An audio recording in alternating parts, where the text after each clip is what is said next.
Tartu-Valga maanteel Valga valla Kilinge ja Õruste külade vahel asub Kiviküla, kus Kikka ja Laatsi talude maadel toimus 27. jaanuaril 1919. aastal vabadussõja üks müstilisemaid lahinguid, Kikka lahing.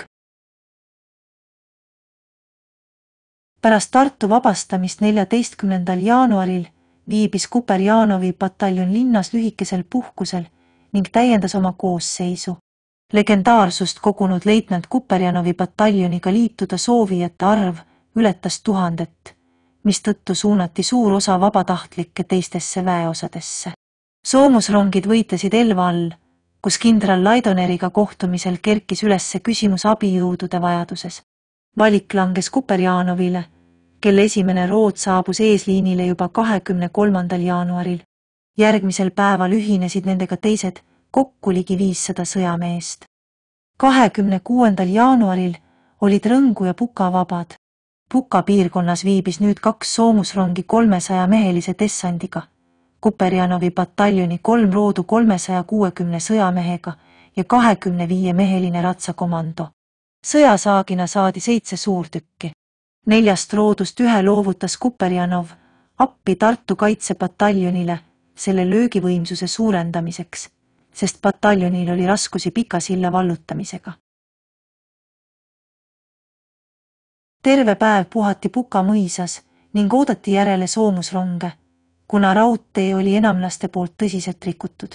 Kuperjanov kirjutas abikaasale: "Olen ise oma võitudest vähe toibunud.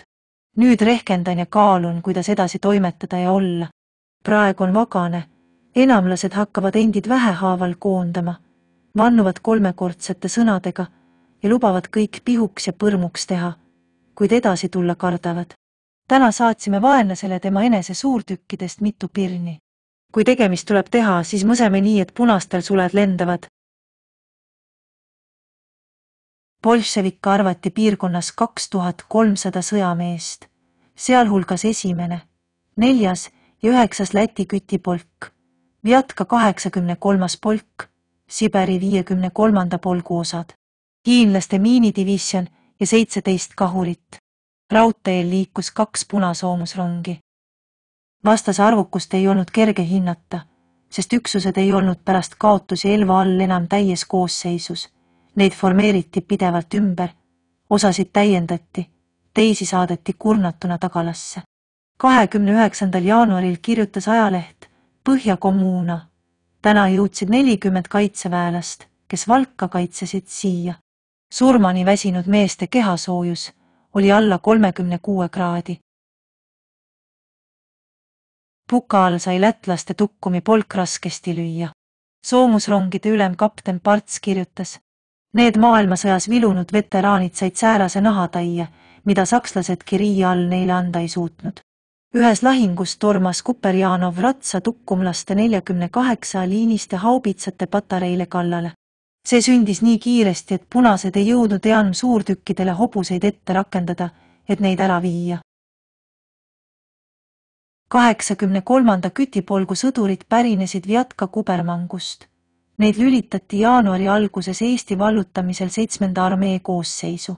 Polk suunati siia kaugelt Vene kodusõja kagurindelt Kotelnitši linnast. Komissaride meelehärmiks tõid vjatkalasted oma sõjakusega kaasa ka uhkuse ja nõudlikkuse. Mitu korda korraldati Eestis streike ning keelduti lahingusse astumast, sest küll puudusid neil kahurid, siis jälle kuulipritsid. Hiinlaste miinipurustusdivisjon sõitis aga vagunites, kus veeti lisaks tonn lõhkeainet, hobuseid ja muud kraami. Hiinlastel kehtis oma sõjaväe määrus, kus karistusena oli ette nähtud 100–150 kepihoopi. Enamasti kasutati hiinlasi aga vangide piinamiseks või ka punaväelaste endi korrale kutsumiseks. 27. jaanuari hommikul määras Kuperjanov oma pataljoni 3 roodu 2 grupiks. Esimene rood Lipnik Riivese juhtimisel liikus raudtee ääres, teine leitnant Saare juhtimisel ja 3. leitnant Pekareski juhtimisel aga mööda Tartu-Valga maanteed. 2 soomusrongi sõitsid Pukast edasi Valga suunas. Mägiste pooljaamas sattusid nad kokku vastase rongiga, mille vagunitest väljus parajasti Vjatka 83. polgu üks pataljon. Omas askelduses vjatkalased ei märganudki, kui nende keskele sõideti. Polk löödi laiali, maha jäi hulk surnuid ja haavatuid, ellujäänud põgenesid kabuhirmus Kuigatsi mõisa poole. Kuigatsi suunas oli parajasti teel ka Kuperjanovi esimene rood. Lipnik riives teatas, kell 9 taganevad väed korratult, maha pillates igaugust kraami. Anname tuld.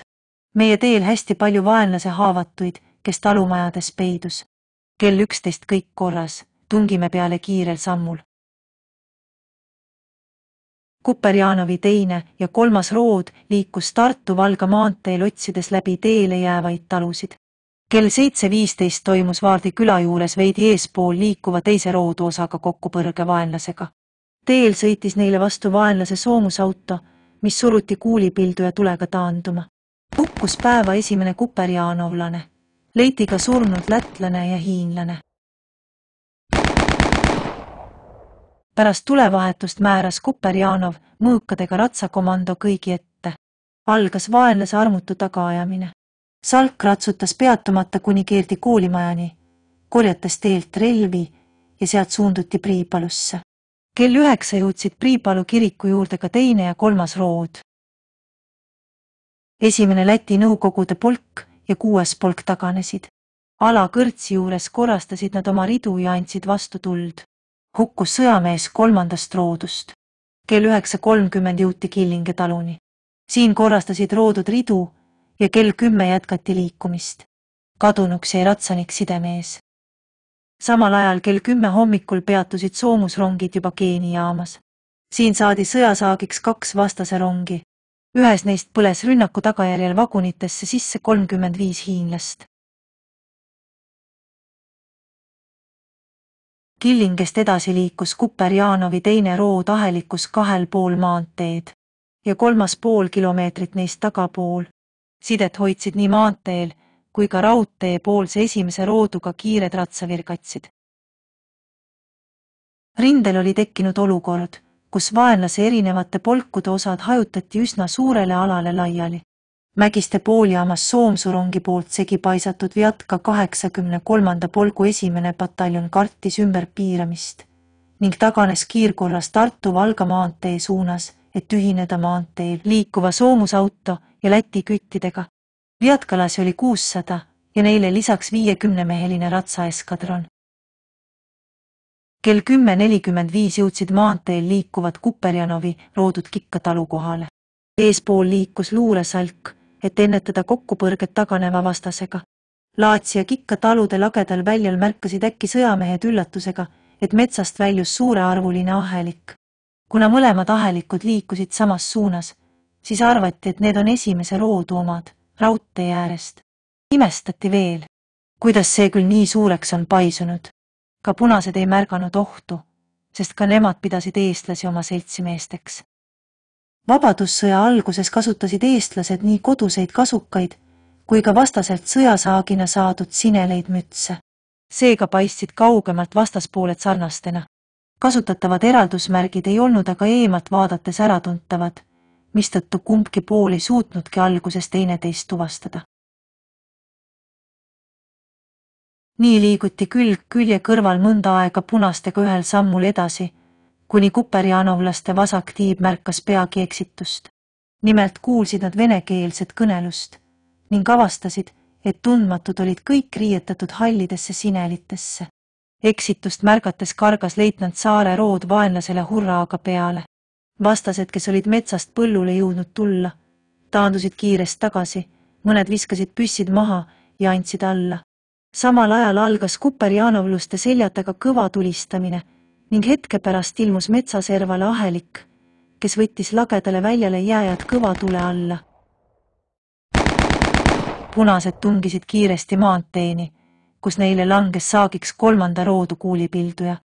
Teine rood kaotas tugeva tule all enesevalitsemise. Seisukord oli seda meeleheitlikum, et 75–100 sammu kauguselt punaste tule alla sattudes olid ahelikud liiga pikaks veninud. Lahingurivi kippus täiesti kaduma. ning sügavas, kohati põlvini ulatuvas lumes edasi rühkivaid mehi oli raske korrale kutsuda.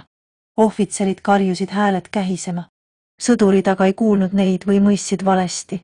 Keegi ei näinud enam teadvat, kus asub tema alaline parem- või vasakpoolne naaber, kus jao või rühmaülem, ning kelle käsusõnu ta peab kuulama, sest neid karjuti mitmelt poolt. Punaste tihedad ahelikud ilmusid nähtavale mitmest suunast korraga.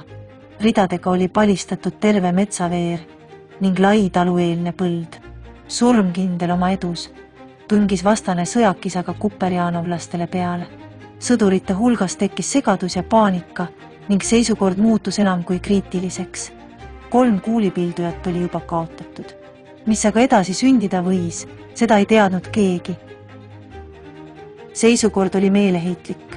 Hetkeks tekkis täielik segadus. Kadus igasugune rivikord. Osa mehi segunes täiesti pead kaotades punastega. Siin-seal varisesid mehed tapva risttule all. Leitnant Kuperjanov märkas, et aheliku parem tiib peab veel vastu. Ta jooksis otsustavalt sinna. Kasutades ära kaugemale ette jõudnud meeste teadmatust, käsutas ta need vasturünnakule. Hurraa, poisid, punased põgenevad. Mehed ei tulnud siiski järele. Pea kaotanud ja segaduses mehi mahalaskmisega ähvardades kogus ta lõpuks enese ümber mõnikümmend meest. Lumel lamavatest inimkehadest üle hüpates tormas Kuperjanov oma salgaga otse enamlaste ahelikku, kus tekkis käsivõitlus. Leitnant Kuperjanovi meeleheitlik, külmavereline rünnak sündis hetkega. Ta tulistas Mauseri kuulidest tühjaks ning märkas, et ees laipade keskel vaakus hingeveel kramplikult lipuvarrest hoidev lippur. Millisekundi jooksul haaras ta teda täiesti uus idee. Lippu ülesse tõstes võib ta pääseda vastase kuulirahe alt, sest lipu tähtsust arvestades selle hoidjat ei panda tähelegi. Meeletus lahingumüllus ei ole aeg analüüsida parimaid võimalusi. Päästab vaid spontaanne ja meisterlikult improviseeritud trikk. Leitnant Kuperjanov keerutas pea kohal punalippu. Sündis täiesti ootamatu pööre. Vastane lõpetas tulistamise, jättis maha kõik haavatud, sõjasaagiks saadud kuulipildujad ja taandus kabuhirmus. Leitnant Kuperjanov rääkis hiljem abikaasale. Mis siin enam teha jäi? Mõtlesin, et elusalt ma end küll nende kätte ei anna ja Mauserile vajutamiseks kulus ainult 1 sekund. Kuni see veel hilja polnud, tuli päästa, mis päästa andis. Ega siis meeste elu minu omast odavam olnud. Ja nii leidsingi pääsutee, mis pataljoni päästis. Vaenlane, kelle ülekaal oli olnud 3-kordne, põgenes Uniküla Hummuli suunas. Eestlaste poolel hukkus lahingus 11 sõjameest. 10 kuperjanovlased kannatasid nii füüsiliste kui vaimsete häirete all. Kell 12:30 taastasid roodud omavahel side ning liiguti edasi. Vabastamist ootasid Tsirguliina Sangaste jaam, Paju mõis ja Valga linn.